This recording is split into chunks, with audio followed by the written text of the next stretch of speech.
नमस्ते दोस्तों, स्वागत है आप सभी का हमारे चैनल स्पिरिचुअल आर्टिकल में। दोस्तों, आज हम इस वीडियो के माध्यम से जानेंगे इंद्र का मान मर्दन। जाने श्री कृष्ण और इंद्र के अभिमान का रहस्य। वीडियो पसंद आए तो लाइक शेयर करें और चैनल को सब्सक्राइब करके बेल आइकन दबाना ना भूलें।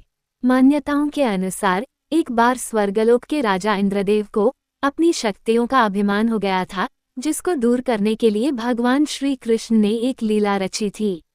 आज हम आपको बताएंगे कि कैसे इंद्रदेव भगवान की लीला के सामने नतमस्तक हो गए थे और क्या है गोवर्धन पर्वत से जुड़ी यह रोचक कहानी। एक दिन भगवान श्री कृष्ण ने देखा कि हर तरफ उत्सव की तैयारियां हो रही हैं और तमाम ब्रजवासियों के घरों में उत्तम पकवान बन रहे हैं। हर तरफ या तो कोई पूजा की तैयारी कर रहा है या फिर पकवान बनाने की। ये देख श्री कृष्ण बहुत हैरान हुए और इसी उत्सुकतावश जाकर यशोदा माता से बोले, मैया यह आज ब्रज में कैसी तैयारी हो रही है। मैया ने तब स्नेहपूर्वक कान्हा से कहा, ये देवराज इंद्र की पूजा और उपासना की तैयारी हो रही है। अब कान्हा ने और गंभीर स्वर में कहा, क्यों? तब माता कहती हैं कि लल्ला, ये सभी लोग ऐसा इसलिए कर रहे हैं ताकि इंद्र देव प्रसन्न हो और उनकी कृपा से अच्छी वर्षा हो, जिससे हमारे अन्न की पैदावार बढ़े और हमारी गायों को भरपूर चारा मिल सके। माता यशोदा की बातें सुनकर कान्हा ने स्वीकृति में सिर हिलाया, लेकिन अचानक ही उन्होंने कहा कि मैया, ऐसे तो हमारी गाय गोवर्धन पर्वत पर चरने के लिए जाती है, तो हमें तो उनकी पूजा करनी चाहिए। इसके बाद भगवान श्री कृष्ण के इसी प्रकार समझाने से समस्त ब्रजवासियों ने गोवर्धन पर्वत की पूजा आरंभ कर दी। अब इंद्रदेव ये देखकर बहुत क्रोधित हुए कि एक नन्हा सा बालक सभी ब्रज के लोगों के सामने उनकी महत्ता को चुनौती दे रहा है। इसी भावना के साथ इंद्रदेव ने ब्रज में घनघोर वर्षा शुरू कर दी, जो इतनी तेज थी कि ऐसा लगा मानो पूरा ब्रज उसमें समा जाएगा। अब भगवान श्री कृष्ण अपने आसपास के असहाय लोगों पर इंद्रदेव का उत्पात देखकर बहुत क्रोधित हुए और उन्होंने उनके इस घमंड का नाश करने का मन बना लिया।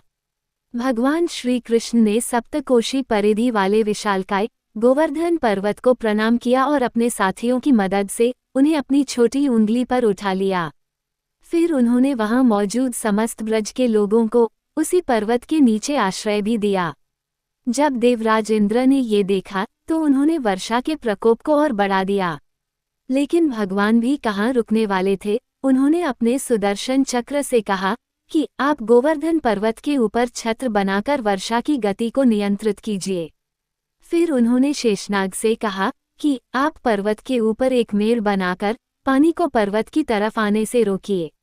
भगवान श्री कृष्ण ने जब सभी ब्रजवासियों को भूख प्यास की पीड़ा और आराम विश्राम की आवश्यकता से दूर देखा, तो वह लगातार 7 दिन तक उस पर्वत को उठाए रह गए। लगातार 7 दिनों तक तेज मूसलाधार बारिश करने के बाद इंद्रदेव को इस बात का एहसास हुआ कि उनका मुकाबला करने वाला कोई आम मनुष्य नहीं है। तब वो ब्रह्मा जी के पास गए, जिन्होंने इंद्रदेव को बताया कि तुम जिससे मुकाबला कर रहे हो वह स्वयं भगवान विष्णु हैं। ब्रह्मा जी की बातें सुनकर इंद्रदेव को खुद पर बहुत लज्जा आई और उन्होंने अतिशीघ्र जाकर भगवान श्री कृष्ण से क्षमा मांगी। तब देवराज इंद्र ने खुद मुरलीधर कृष्ण की पूजा कर उन्हें भोग लगाया और तभी से विश्व में गोवर्धन पूजा की शुरुआत हुई। देवराज इंद्र और श्री कृष्ण के बीच हुआ ये लीला प्रसंग हमें यह आभास कराता है कि हमें अपनी ताकत का गलत इस्तेमाल करने से बचना चाहिए और जहां संभव हो प्रकृति में मौजूद हर एक चीज के प्रति कृतज्ञ रहना चाहिए। यही एक सुखी जीवन का रहस्य है।